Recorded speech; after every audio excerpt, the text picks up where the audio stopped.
EET 114, Chapter 18, Mesh Analysis. So to do mesh analysis with AC sources is the same as with DC sources. So the only thing is, instead of using resistances, we're going to use impedances.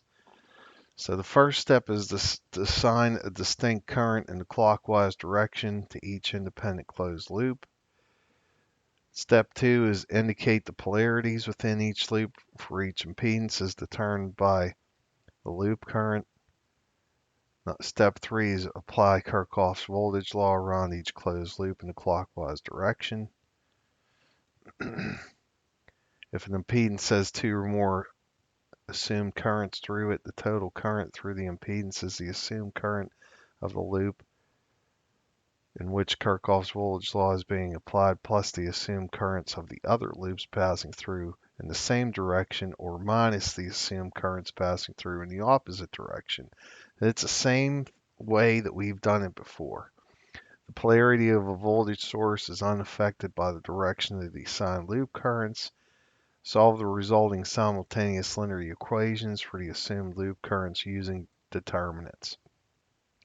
Now the only twist in here is if we start getting independent sources, and you're going to get independent sources we've dealt with before. With dependent sources, steps 1 and 2 are the same. Step 3 is treat each dependent source like an independent. Treat each dependent source like an independent source when using Kirchhoff's voltage law. So you just treat it like an independent voltage source. And then independent current sources, steps 1 and 2 are the same. And then step 3 is treat each current source as an open circuit. Recall the super mesh and write the mesh equations for each remaining independent path. Then relate the chosen mesh currents to the dependent sources to ensure that the unknowns of the final equations are limited to the mesh current.